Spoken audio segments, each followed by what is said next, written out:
Sabi nga po ni Senator Risa Ontiveros, may kapangalan siya, may ka-birthday pa siya. Eh meron din pong sinabi yung prosecutor na may 2 lapid na nando doon. Papasalamat po ako kung totoong lapid yung kamag-anak ko po kasi. Sabi po kasi ng tatay ko, basta lapid kamag-anak ko. Kaya magpapasalamat po ako sa defense at kay La Chica kung nabigyan yung kamag-anak ko. Eh kung hindi, kung alias yun, paano yung pangalan at apelido namin na inalias nyo lang pala, hindi totoong tao? Your Honor, yung mga documents po na yan ay galing po sa security officer, Your Honor, na si Colonel La Chica, Your Honor, na itinalaga po ni Vice President, Your Honor. Yung pangalawang deliver nyo sa 125 million, kung linagay nyo sa kaha, sabi nyo binigay nyo yung 80 kay La Chica, kay Colonel, nasaan napunta yung 45 million? Kanino nyo binigay? Sa aming vault pa po yun, Your Honor.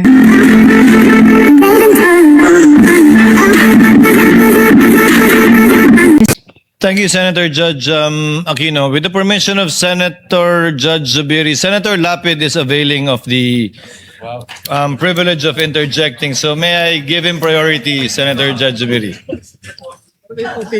Senator Lapid is recognized. You may proceed when you're ready, sir. Salamat po, Sergeant Officer. Ipapalo up ko lang po yung tanong ni Senator Lacson kanina. Yung pangalawang deliver nyo sa 125 million, kung linagay nyo sa kaha, sabi nyo binigay nyo yung 80 kay La Chica, kay Colonel, nasaan napunta yung 45 million? Kanino nyo binigay? Sa aming vault pa po yun, Your Honor. Nung kinuha nyo yung 4 na bag sa bangko, nakita ba ni Vice President Sara yun? Binuksan mo sa harap niya? O hindi na, diniretso mo na kay Colonel La Chica? Pagkuha ko po ng pera sa bangko, inilagay ko sa bag, Your Honor. Dinala po namin yon sa opisina po namin at doon po nilagay ko po sa aking extension office, Your Honor. Hindi mo nilagay sa vault? Yung first withdrawal po, Your Honor, yung 2022, hindi na po nailagay sa vault, Hindi, Your yung Honor. pangalawa. Sabi mo na ibigay mo kay La Chica yung 80. Yung 45 million, saan mo linagay? Sa Kanino mo binigay? Ginilagay ko po sa aming vault, Your Honor. Then, after po na i-release ko po, yung first release ko na 80 million plus, after mga 1 month po, Your Honor, nag-submit po sa akin si Security Officer La Chica, Your Honor, ng Fund Utilization Report, Your Honor.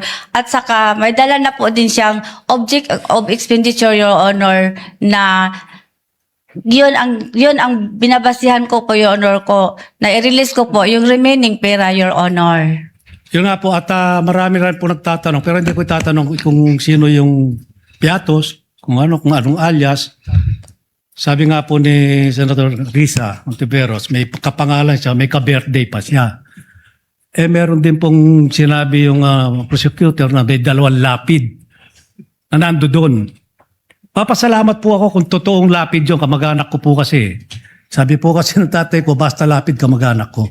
Kaya magpapasalamat po ako sa defense at kay La Chica kung nabigyan yung kamag-anak ko.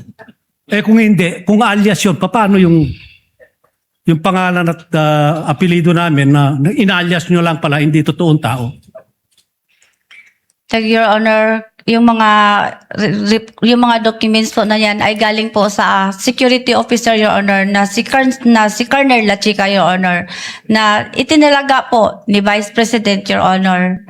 Kaya po nag-rely po ako, Your Honor, sa kanya kasi meron po siyang office order, Your Honor, na siya ang security officer, Your Honor, at siya po ang mag-implement ng mga various confidential operation or activities, Your Honor. Ba't yung pinagkatiwalaan si Colonel La Chica? May nakita ba kayong background niya?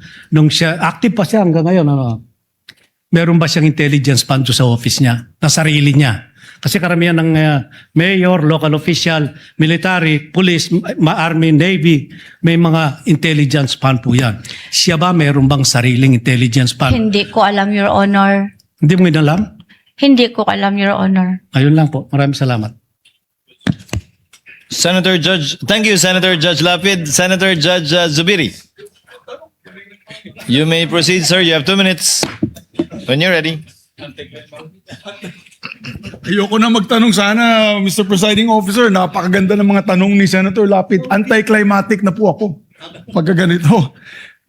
Maayong hapon, Palangga. Maayong hapon. Silingan man ta, Ma'am Gina.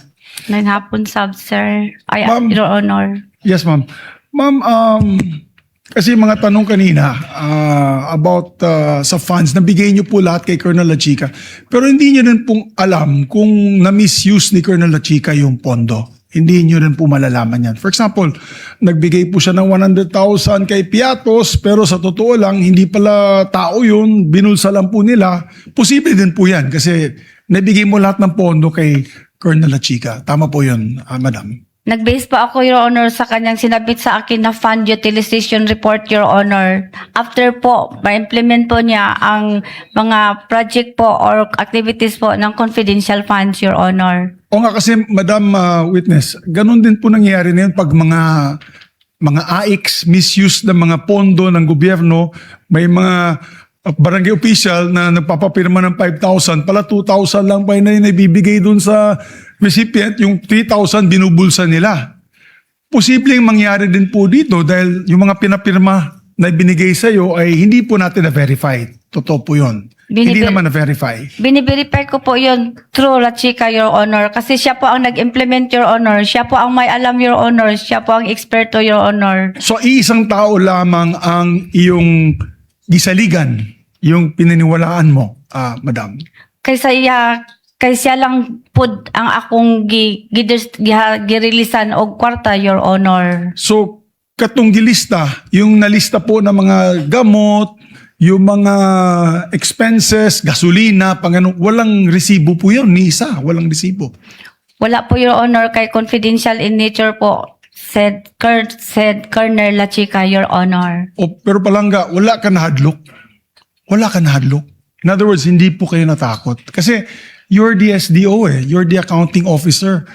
Alam ko lahat ng LGUs, lahat ng mga government agencies, pati Philippine Sports Commission, hindi po naglalabas ng pondo yan kung walang resibo, ni piso. Talagang pambili lang ng equipment para sa sports. Kailangan may resibo po. At bine-verify pa yung resibo ay official receipt. Hindi po yung acknowledgement receipt. Wala mong mahadlock, ma'am.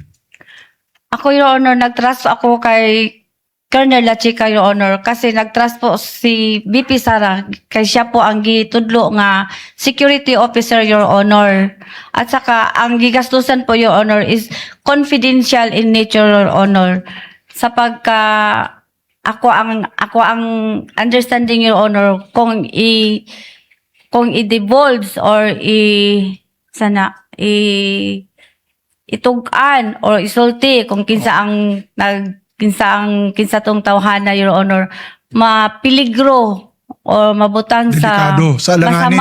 masama ang tao, Your Honor. Oo.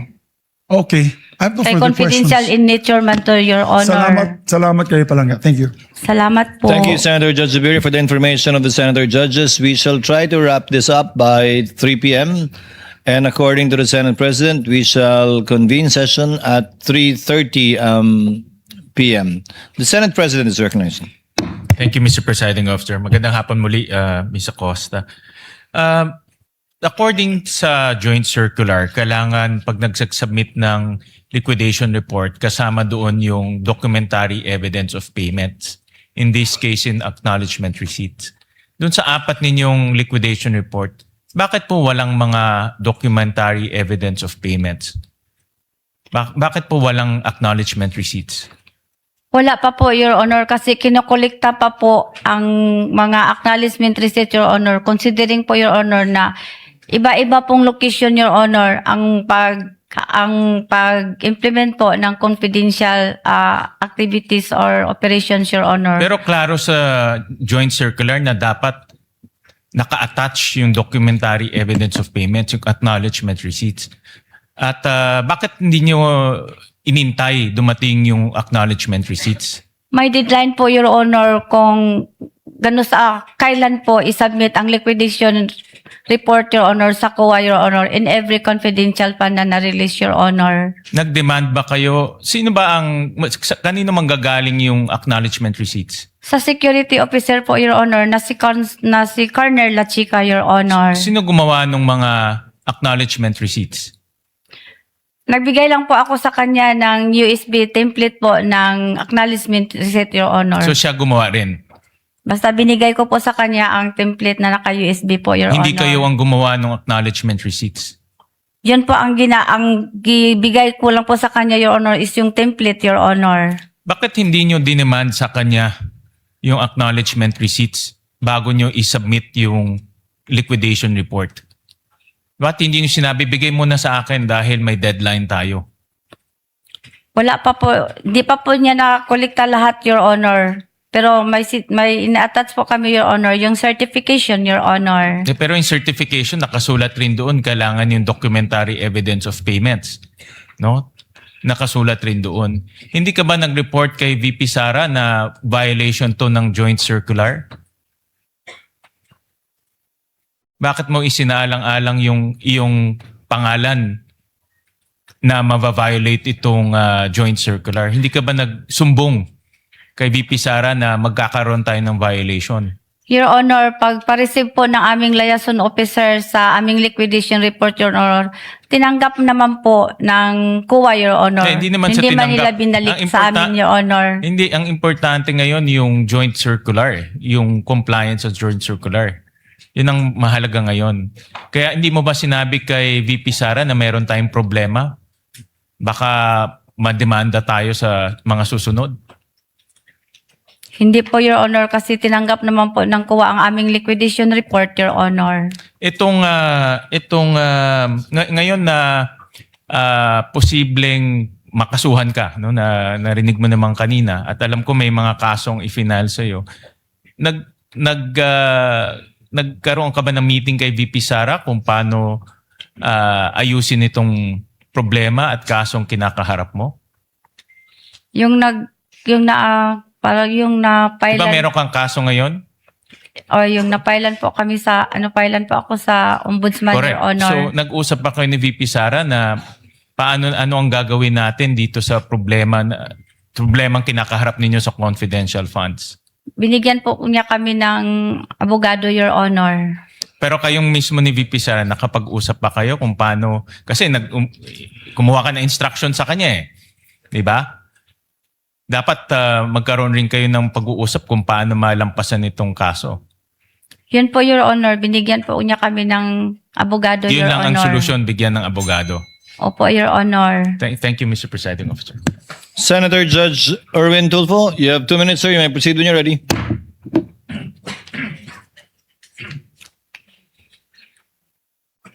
Ms. Gina Acosta, una po, sorry po dun sa balita tungkol sa inyong asawa. Ano po? Sorry to hear that. Mabilisan lamang po. Kanina sabi nyo, yung tables and chairs na worth 3.5 million ho yata sa confidential fund ay binili kasi gagamitin sa confidential or intelligence operations. Tama po? Yun po sabi niyo kanina sa akin. Yun po. Opo. Kasi galing po yun sa security officer, Your Honor. Siya nagsabi sa iyo na ibili natin ng chairs and tables. Ang dumating na lang po sa akin, Your Honor, is yung mga na lang po, Your Honor, yung mga acknowledgement receipt, Your Honor, na galing po sa kanya. Kasi siya po ang nag-implement, Your Honor. Oh, okay. Pero alam niyo ho, I'm sure hindi niyo kabisado yung Joint Memorandum Circular po na 2015-01. Hindi niyo po memorize ano po. Di ko po lahat na memorize, Your Honor. Yung section 4.8, section 4.11. Alam niyo ba kung anong sinasabi po nito? Pwede po maghingi ng kopya, Your Honor. Mayroon po ako pero ang sinasabi po doon sa section 4.8, 4.11, kukurikin lang po kita ano po. Hindi po pwedeng gamitin ang confidential fund sa pagbibili ng furniture. Ayon po yan sa JMC 2015-01, section 4.8 hanggang section 4.11. Dahil ang confidential fund, ito po para sa inyong kaalaman, ano po ma'am, kasi hindi ko po rin kayo masisi, baka hindi po ninyo memorize. purchase of information, rental of transport vehicles for surveillance, rental of incidental expenses of safe houses at purchase of highly specialized technical equipment. Ibig sabihin, mga surveillance equipment, mga camera, yun po ang pupwede. Tapos, ang sinasabi po dito, yung paggamit daw po ng confidential fund for office setup, furniture or general supplies is prohibited dahil ito bypasses standard public procurement transparency rules without serving direct classified surveillance function. Kahit na po ito gagamitin para sa intelligence surveillance operations, hindi po pwede dahil yung mga upuan, tables po yan will fall under the MOOE or capital outlay. Next time, ma'am, para may idea na kayo. Kung sakasakali maging in the future, maging SDO ulit kayo, yan po ang pagbabasihan natin. Alright? Retire na po ako. Your Okay. Honor. So, but for your information, ma'am. Salamat po, Your Honor. Thank you po. Thank you, Senator Judge Erwin.